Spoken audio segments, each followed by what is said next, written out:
Hey man, what's going on with y'all boys, man? And by the title, you can tell what I'm gonna be talking about.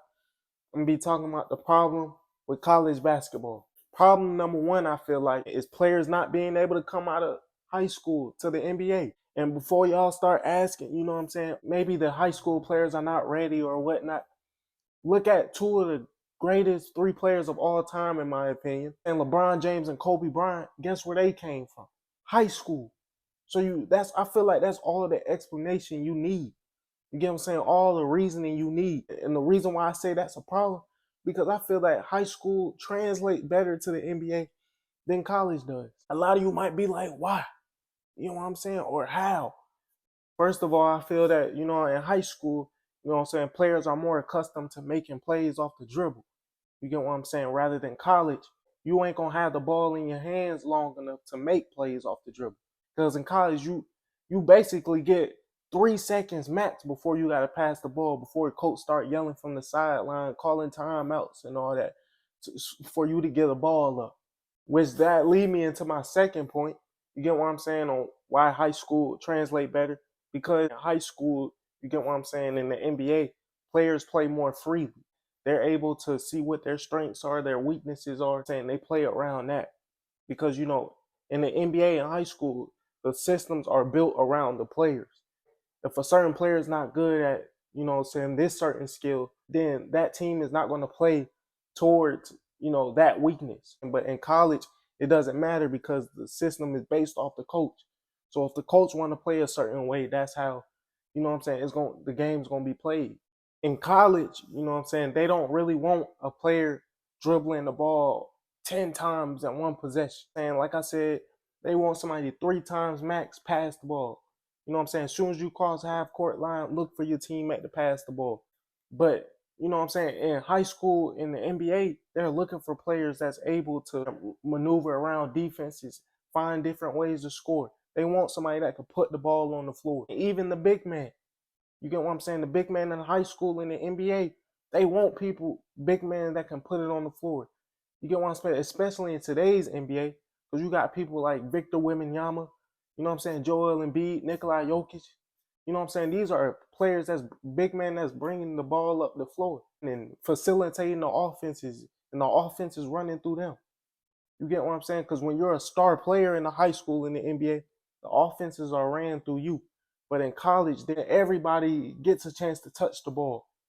You know what I'm saying? In reality, that means some players not gonna be able to get in the rhythm because they used to having the ball in their hands.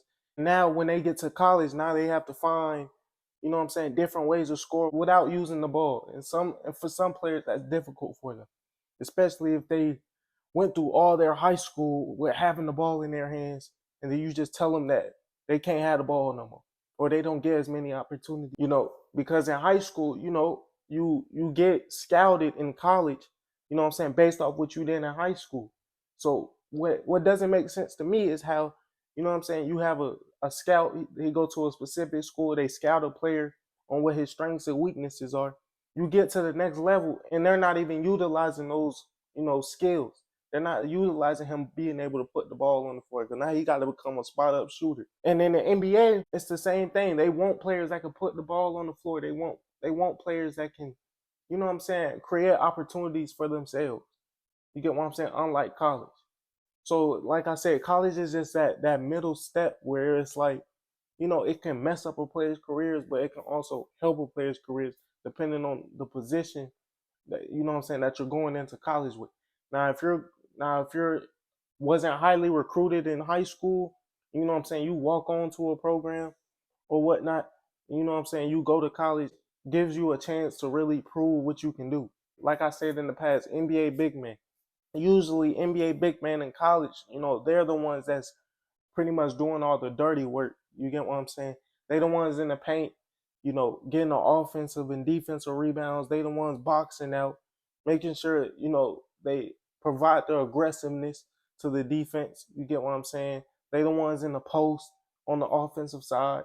In the NBA, they want people that can stretch the floor.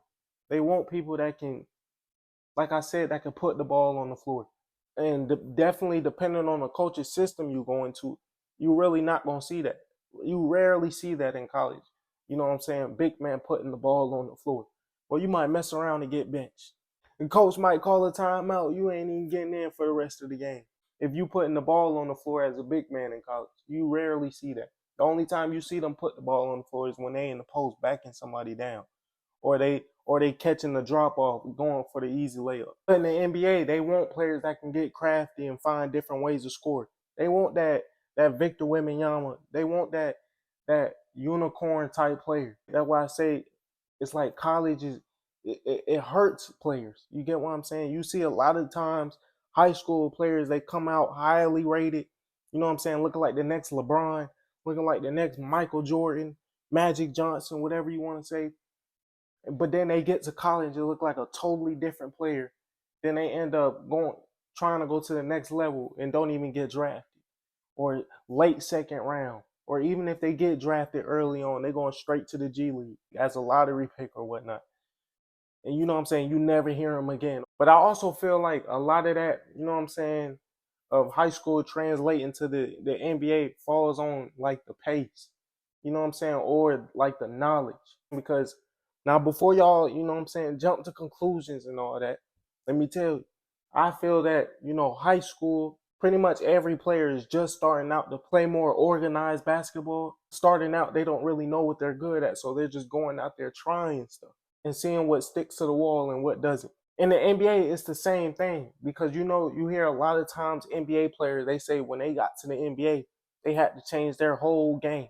But the difference between you having to change your whole game, why it's bad for you in college and not the NBA, because the NBA is like, that's where you want to be. And so you're going to try to do whatever you need to do to stay there. But hey, man, that's all I got for this one. And if you like it, make sure you like, comment, and subscribe. And I'm coming back with another one. Hope y'all like this, man. I'll catch y'all on the next one.